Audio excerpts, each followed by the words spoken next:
Shavua Tov. It's the night before Hanukkah.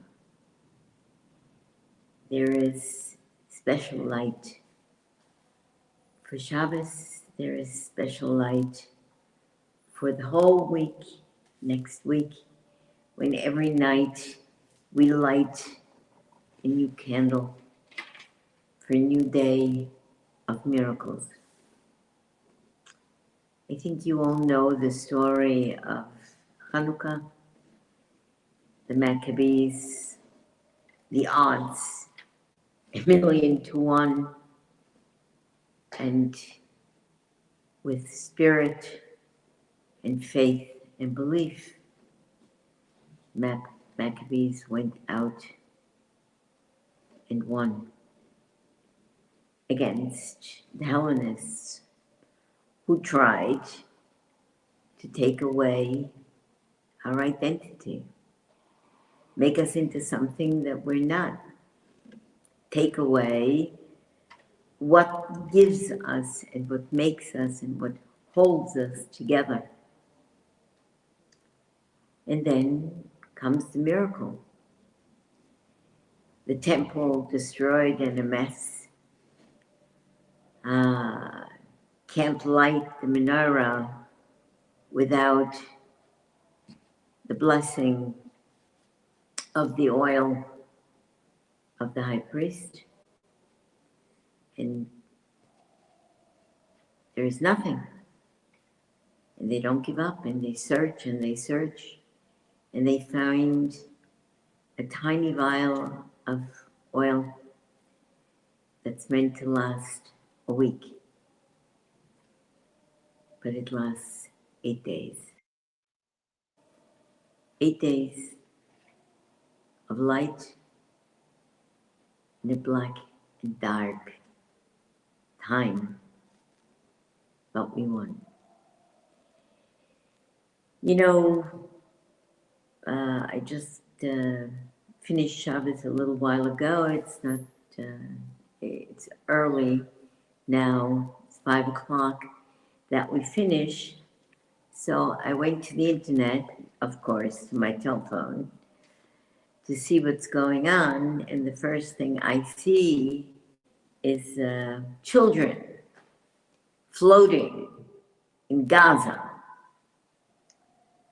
I mean, you have to be absolutely blind not to see that this is fake. Then I went to other sites, more fake. There's no question that the storm that we had, which did incredible damage all over Israel, obviously also in Gaza. But there is no need for this kind of nonsense that people believe and think that this is real. I mean, it's bad enough the way it is. And it's very, very serious what we had. But why create horror when there's just enough of it? Why make things look like they're 1,000% worse than they are? Just for more anti-Semitism, more hatred toward Israel. What? How is it possible? I keep asking the same question and nobody answers me. How is it possible to make peace with someone who does nothing else except spread horror, kill every day, attack every day, and whose life work and life mission in all he says and all he does his manifest in life, his religion in life, instead of looking for peace, is death. Death, death, death. Killing, killing, and killing. Do we have a choice? The Torah says when somebody comes to kill you, kill them first. Normal. Enough with the idea of walking into gas chambers. Enough of walking into death, knowing it, and not fighting. The days are over. Actually, we're going backward because the Maccabees fought, and they fought enormous amounts, and they went few, but they win because there is God, and God decides, and God makes things happen all the way around, not for us only, for everybody. We have an incredible parsha this week.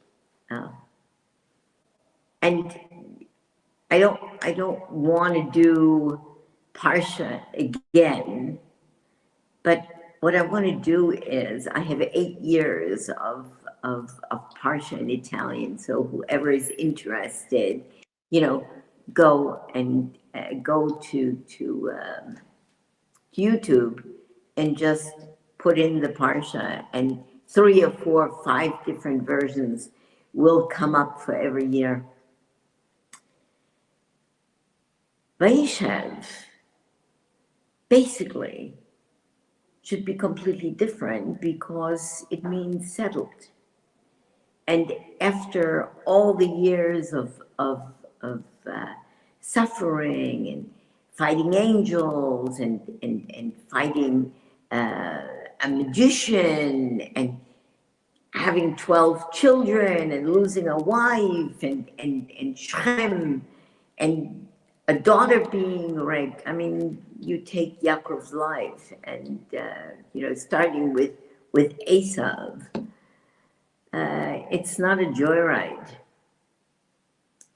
So he gets to a place where he wants to rest. He wants to retire. He wants to enjoy the fruitful last years of his life. Yosef is 17. He loves him dearly. He's his preferred son. He makes a beautiful coat for him with all the colors.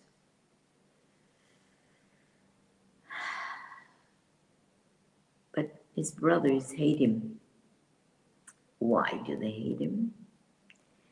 Because he's so attached to his father. His father is so attached to him. He learns with his father everything that his father learned at the yeshiva of Shem and Ever is being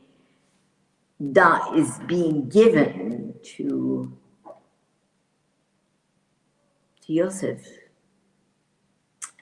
And Yosef is righteous. I mean, there's just no conversation about it. He's righteous. He can't stand the fact that his brothers are mocking the brothers, in other words, the sons of Bilhah and Zilpah, and call them slaves. Why?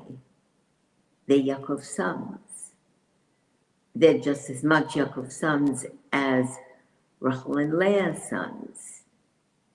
But they don't buy that. They want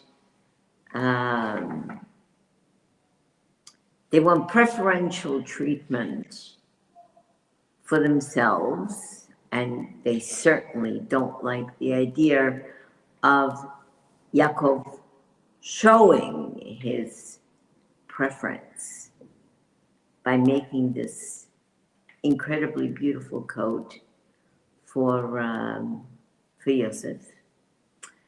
And they don't like the fact that Yosef tells his father of what's going on. And that the situation is not nice. So Yosef is naive. He's naive. He tells the truth. I guess when you tell the truth, you're naive and people take advantage of you. So he has these dreams, and instead of keeping them to himself, because he understands them, he tells them to his brothers who can't stand him to begin with, okay, who are jealous of him to begin with, who want to do him in to begin with. Here, a dream. The exact words. Please listen to this dream which I have dreamed. There we were, binding sheaves in the middle of the field, when look, my sheaf stood upright and it kept standing too, and then look, your sheaves gathered round and threw themselves down in front of my sheaf.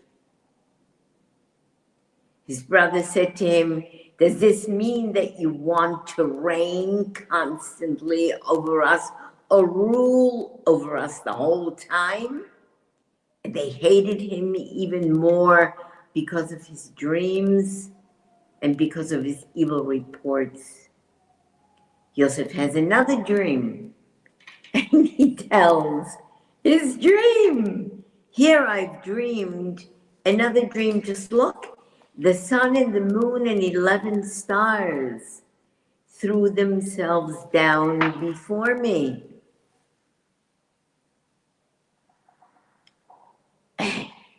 If you have such a dream and you understand just a little bit and you have a little bit of knowledge of Torah, Torah tells you these are dreams that are foretelling. He then told this to his father in the presence of his brother, and his father rebuked him in order to calm the brothers down. And he said, Yosef, what is this dream that you have dreamed? How could I, your mother, and your brothers come and throw themselves down to you on the ground when your mother has already passed away? But his brothers still envied him. But his father, however, believed in the dream and kept waiting for the event to occur. So this is an interesting point. There are moments in life, I think in everybody's life, when they have dreams that are like premonitions. Yaakov was the perfection. And even though he was the perfection, he did something that we can look at and we can say it's not right. He shouldn't have preferential treatment for Yosef. All his sons should be equally loved. Doesn't happen. Doesn't happen. It happens that you love one more than the other. You have greater feelings and emotions to one or the other. Why? Because that's the way humanity is.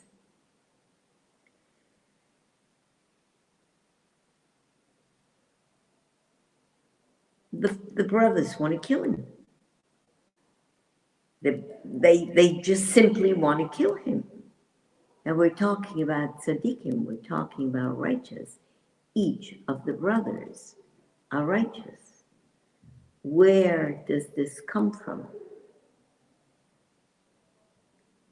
Here is always the conversation of humanity.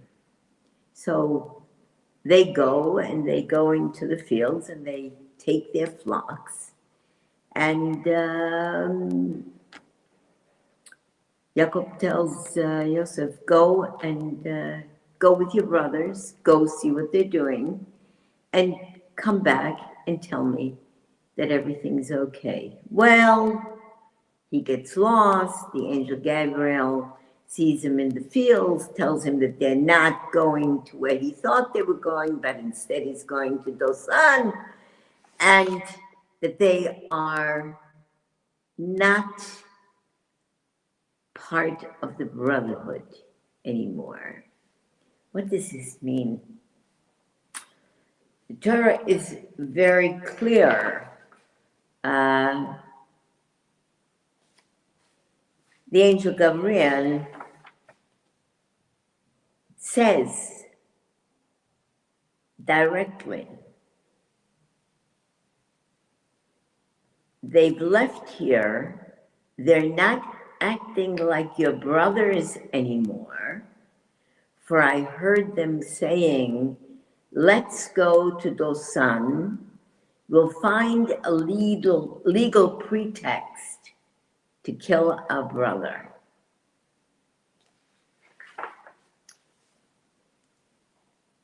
Why is Dosan a place for a legal pretext?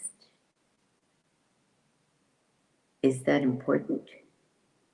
It must have been important because obviously that's where that happens, where the brothers make up their minds that they're going to kill him and they're going to take an animal, take the coat, that famous coat of a million colors, and put it into the blood and send it to the father and have him recognize it and say that an animal ripped him to pieces.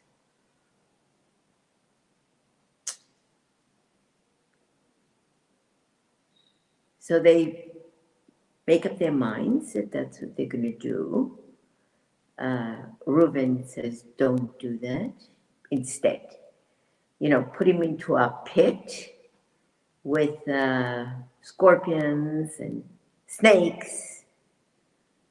And he's thinking, if we put him into the pit, then afterwards I'll come, when I come back from taking care of my father, I'll come back and I'll take him out of the pit.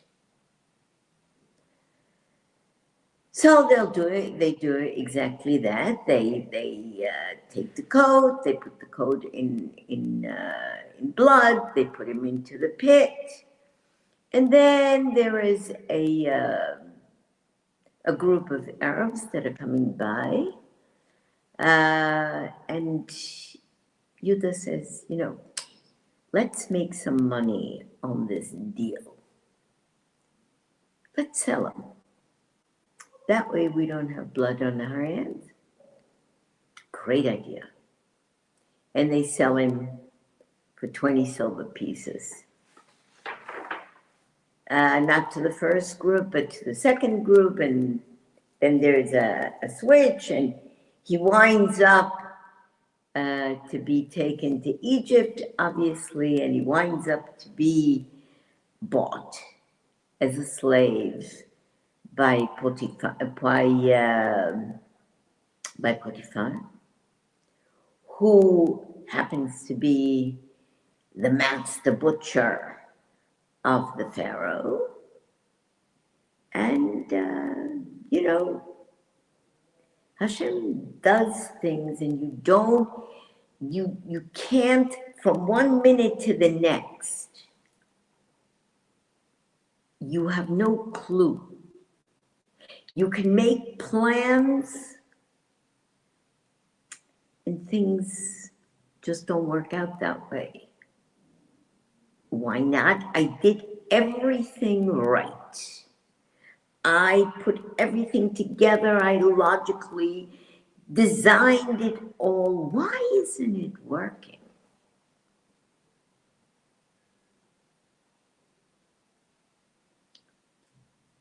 Going back to Yaakov, they bring him the coat. A courier brings him the coat. He says, identify this. Is this your son's coat? This is my son's coat. And Yaakov goes into an enormous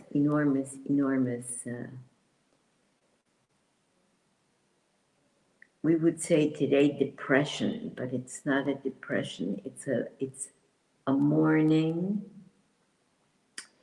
that simply does not stop.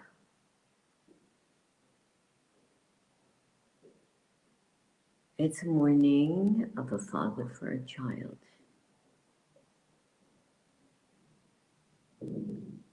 It's the mourning of a parent who should never have to bury a child. And here in this particular case, you don't have a child to bury. Where I heard the interview today of the father of the last prisoner who was the first to go in, and his body is not yet returned. And I heard his words, and I'm thinking I'm listening to Torah, because the words are identical. The hurt, the pain, the incredible misery that a parent goes through when she loses a child. I know. I have. So we have to also mention that Reuben goes back to the pit. He sees that there is no child. And the brothers have made a deal between them that no one will ever tell. And if they do, they'll be excommunicated. So Reuben does not know the truth of the actual sale of Yosef. And he begins to mourn. Returns to the pit. Look, Yosef wasn't there. He tore his garments. He returned to his brothers. The boy is not there. Where can I go to escape my father's anguish?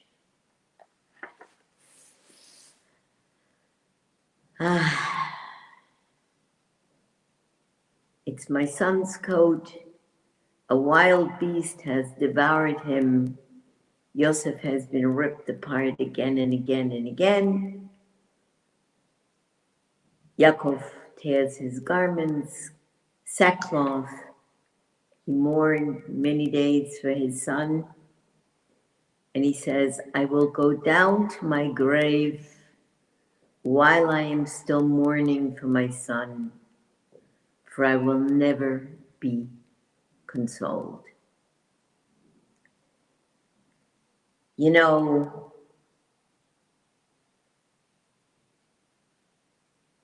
these are words written in Torah, which are words that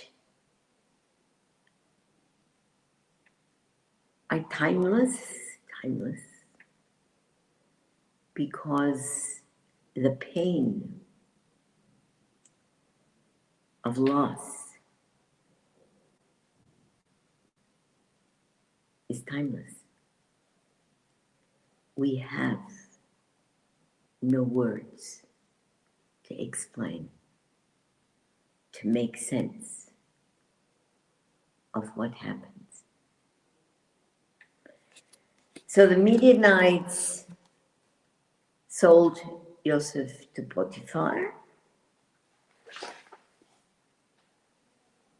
and the Torah goes off completely into another direction and talks about Yehuda and Tamar. Now, Yehuda is the one, obviously, who suggested that the sale be done.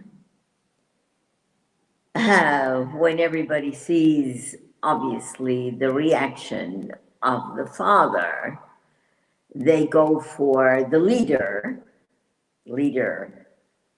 Yehuda, and say, you should have never allowed us to do this.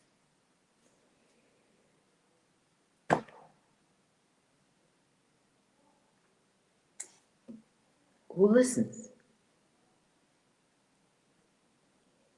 At the moment of wanting something, doing something, deciding something, we act.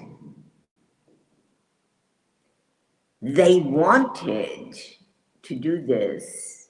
Yehuda found another way, basically, of not doing it, but the brothers take that as not having done the right thing, that he should have talked them out of it, and they demote him.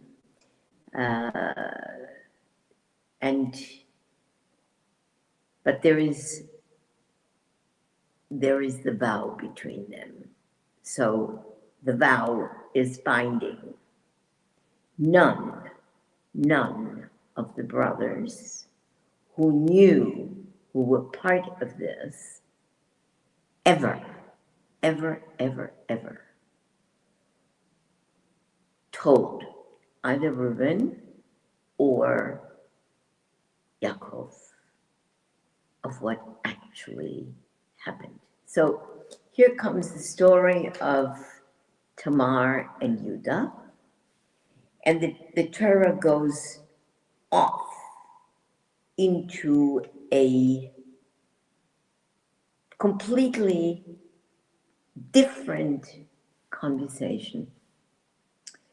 Judah was a smart guy, and Judah was powerful in his character.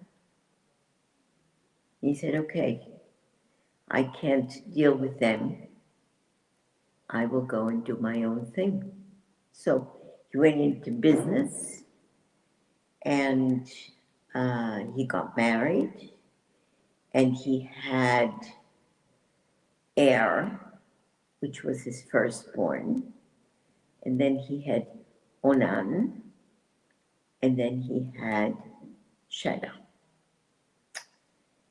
And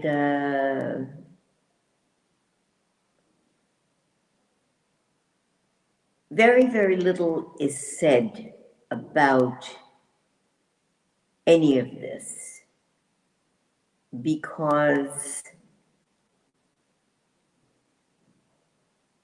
here are the words. Er, Judah's firstborn, was evil in the eyes of God and God made him die. So what happened here? So Judah said to Onan, come to your brother's wife, meaning Tamar. Tamar was married to Er. She was the daughter of a priest. And he didn't do what he was supposed to do, which is to procreate.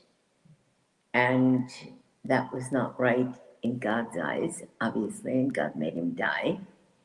And his brother was, so Onan was supposed to marry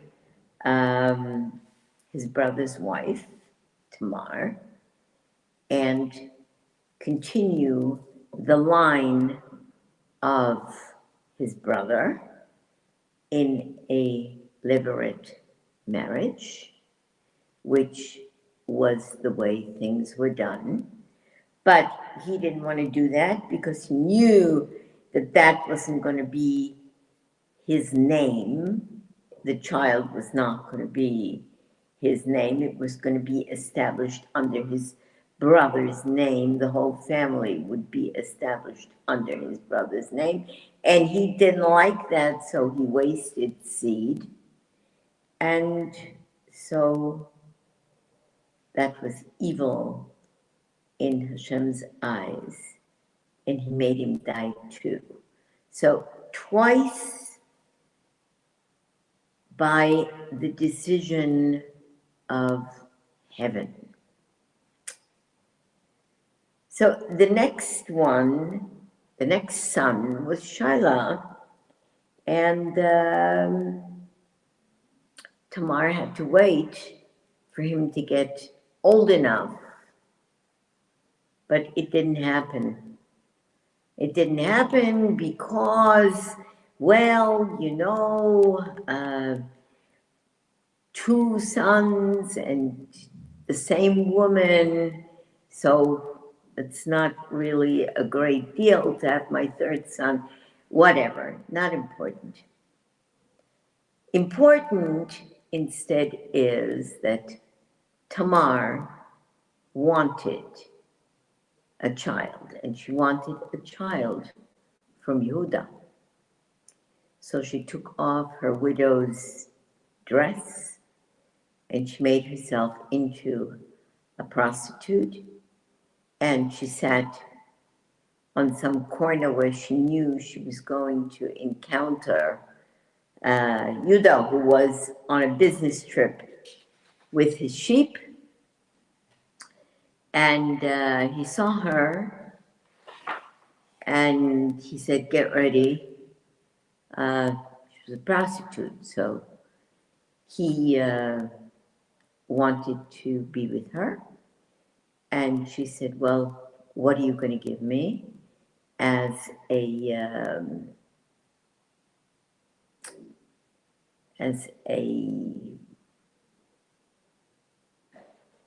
how do you say that? It's not a gift, but collateral. It's collateral for what you need to pay me. They said, I'll pay you a goat. I said, no, that's not enough. Give me your cloak, give me your signet ring, and give me your staff. Important things, not little things, important things. A goat is a goat.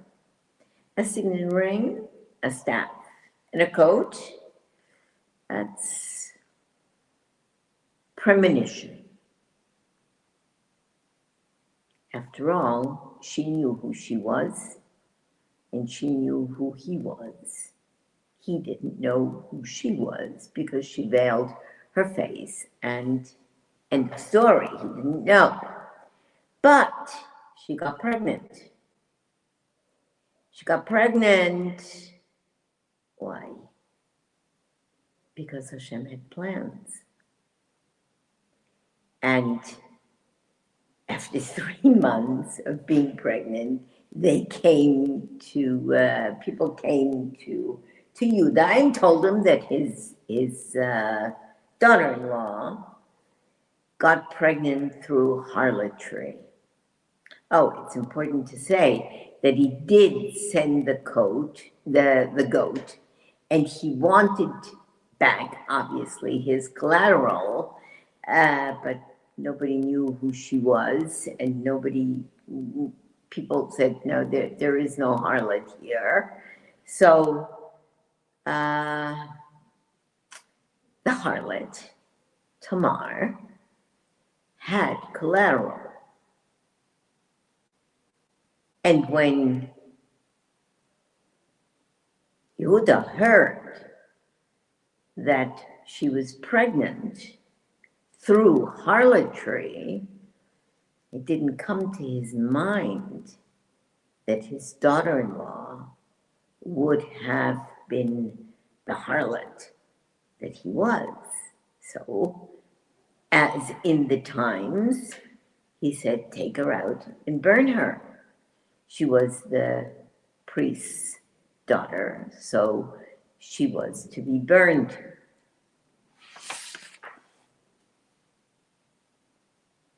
She sent a message to her father-in-law, says the Torah, saying, I am pregnant from the man to whom these belong. She said, please identify whose signet ring, coat, and staff are these. Yehuda obviously recognized them, and he said, she's right in what she says. She became pregnant from me justifiably because I did not give her to my son, Shelah. And he didn't continue to be intimate with her anymore. Alternatively, he did continue. So obviously there was a lot of time period in between, but I guess they got back together again. And from this incredible story comes Hashem's desire, Hashem's wish. Listen carefully. Then she was giving birth, and look, there were twins in her womb. What happened was that when she was giving birth, one baby stretched out his hand. The midwife took a crimson thread and tied it on his hand, saying, this one came out first. Then after the baby brought his hand back inside, and look, his brother emerged. She said, with such strength you have forced yourself. So Yehuda called him Peretz. And afterwards his brother emerged with the crimson thread on his hand, and he named him Zarach because of his shining appearance. Shining appearance has something to do with Mashiach. And it is said that from this incredible happening, the Mashiach will come.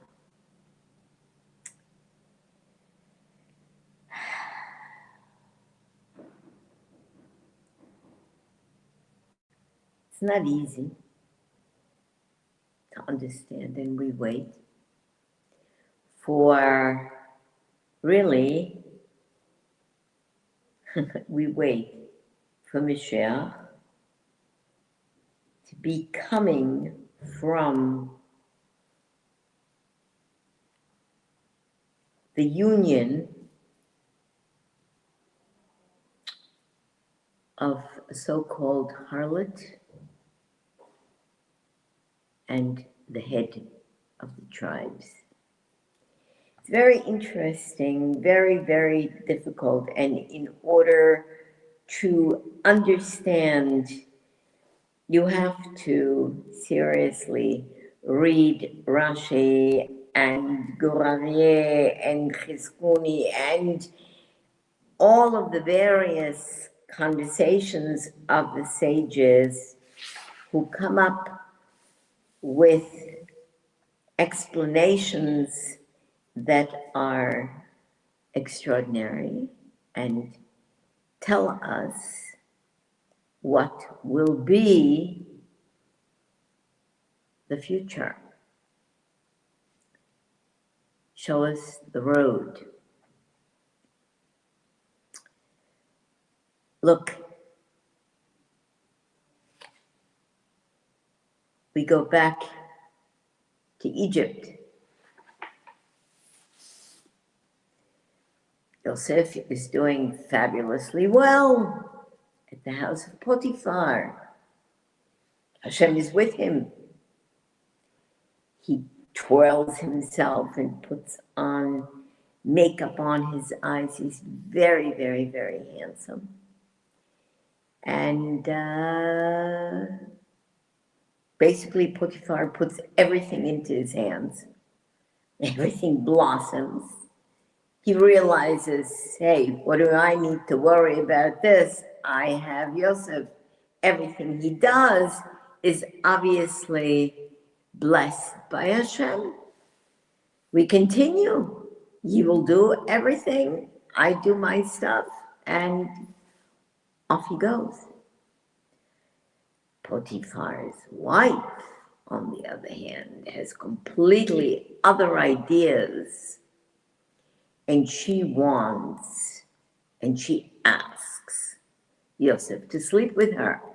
Yosef says, no, I won't sleep with you, because God would never allow such a thing. And she goes after him in a very, very, very, very overt way.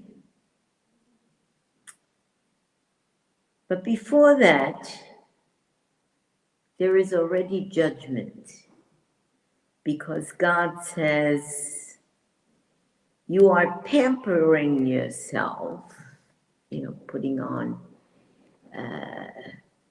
what is that stuff called to make your eyes black, and curling your hair and dressing to the nines. So you're pampering yourself, says Hashem, while your father is mourning. I will incite the bear against you. Then after these words of God, his master's wife casts his eyes on Yosef and says, sleep with me. And here comes, the whole conversation of he doesn't. She waits for an opportunity when nobody is around. She goes after him. He says no. She rips a piece of his clothing, or he drops a piece of his clothing. She screams, look what he did to me. And look, I have his clothes, and he wanted to rape me, but no, I made him go away. And she tells this to her husband, and sexual assault. I mean,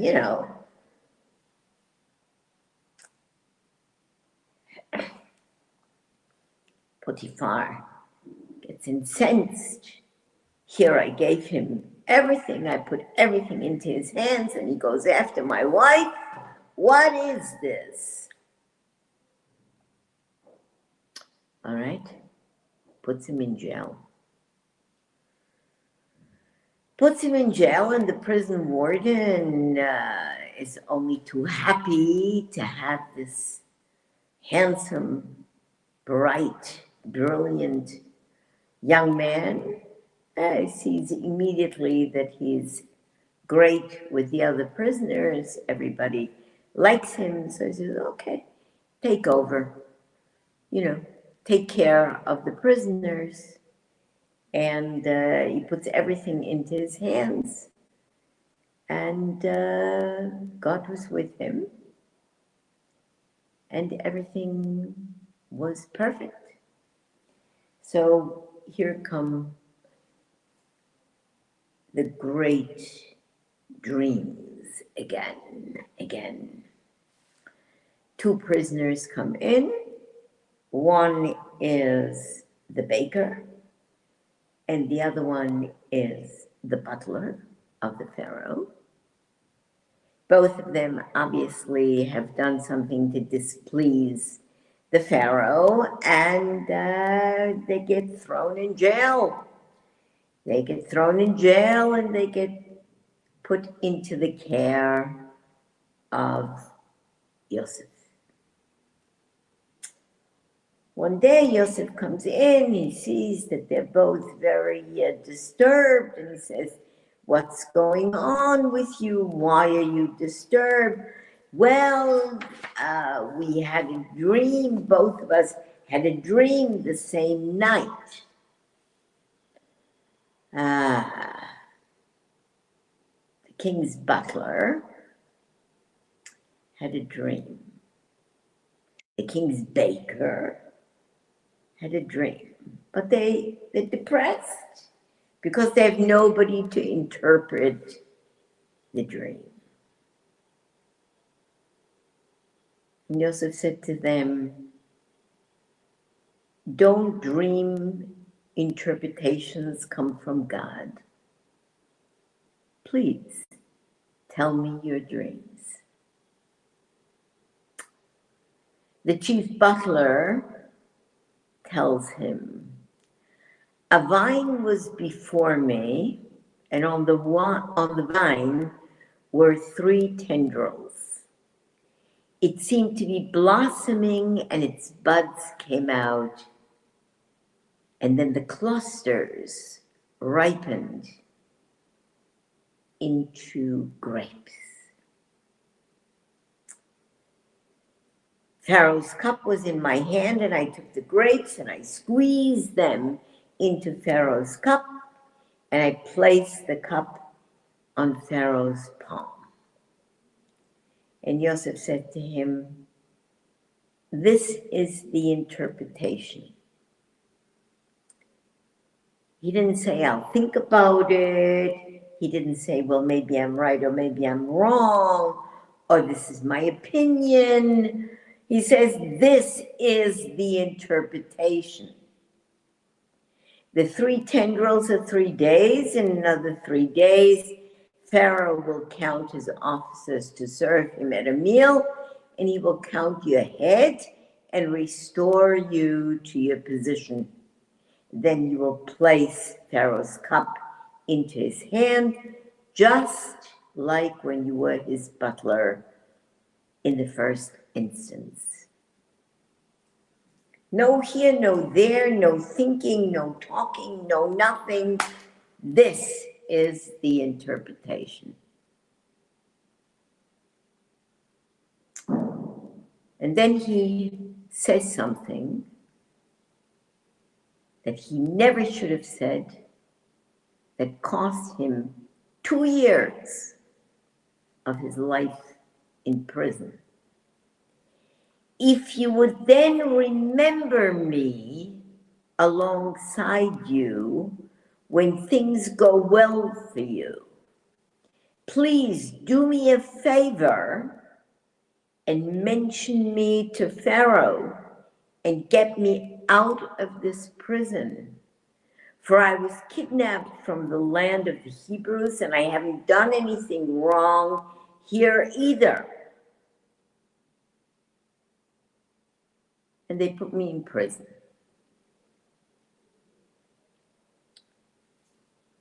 Big, gigantic mistake. The chief baker sees and hears this interpretation, and he also had a dream. In my dream, I too was there, and look, there were 3 baskets on my head. In the upper basket was a selection of all of Pharaoh's foods made by a baker, and the birds were eating them from the basket on the top of my head. Yosef replied, and this is its interpretation. The 3 baskets are 3 days.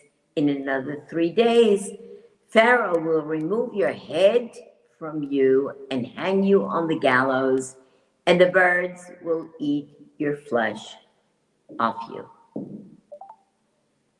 No conversation. That's the way it is. And so it happened that on the 3rd day, it was Pharaoh's birthday. Pharaoh made a banquet, and all his servants, he counted the chief butler and the chief baker among his servants. He restored the chief butler to his position as butler, and the butler placed the cup on Pharaoh's palm. And just like Joseph had predicted, he hung the chief baker. But that day, the chief butler did not remember Joseph, and he forgot him. Later on, too.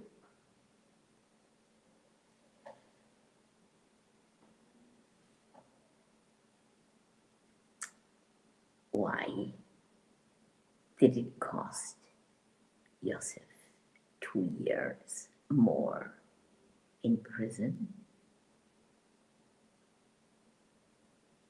Because he didn't trust that Hashem would bring him out of prison in the time that was appropriate for him to go out of prison. Going and telling somebody, remember me, do me a favor. We do it all the time. We ask somebody for help. We don't think about it. It's a natural thing to do. But Hashem wants you to think about Him. And He wants you to come to Him. And He wants you to ask Him. And He wants you to trust Him. And He wants you to have faith in Him. So if you have faith in Him, then you don't ask the butler to remember you to the Pharaoh.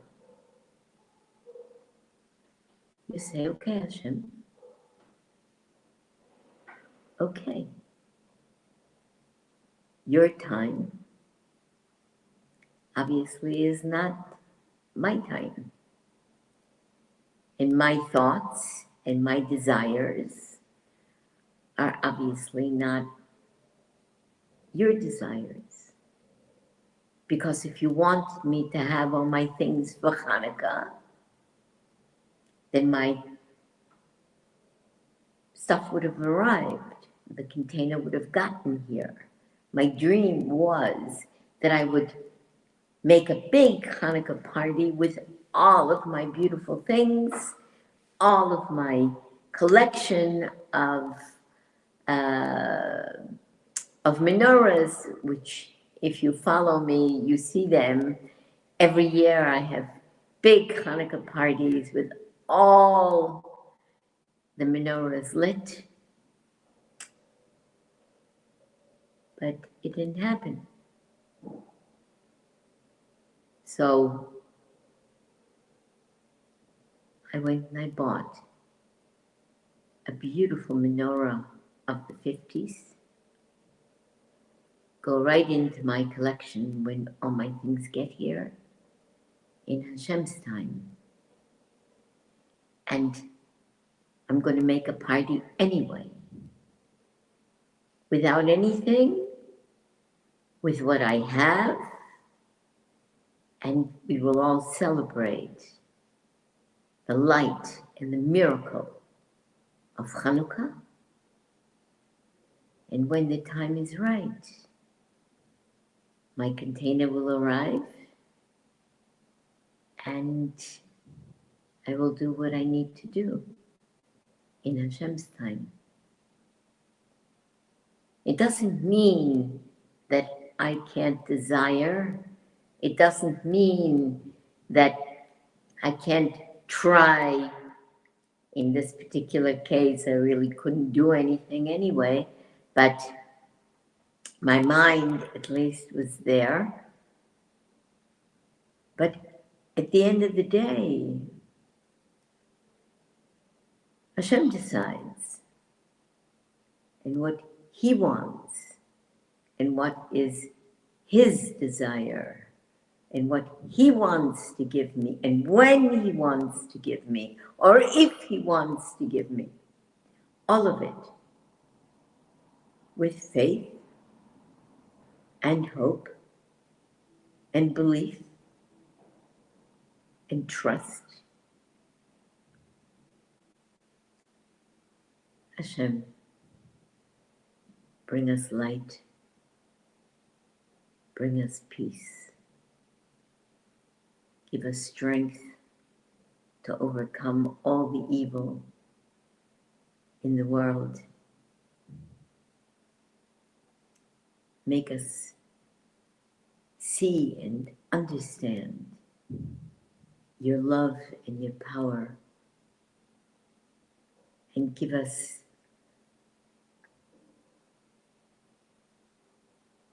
the sachel, the understanding, to always come to you for everything that we need, and know that only you will give us what you desire for us to have.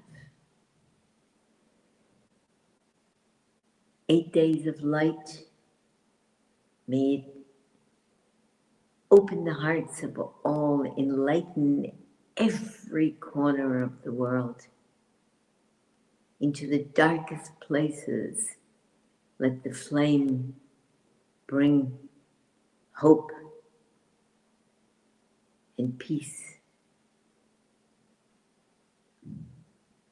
May you have a beautiful and wonderful holiday. Chanukah Sameach, and peace to all of our friends. Be well.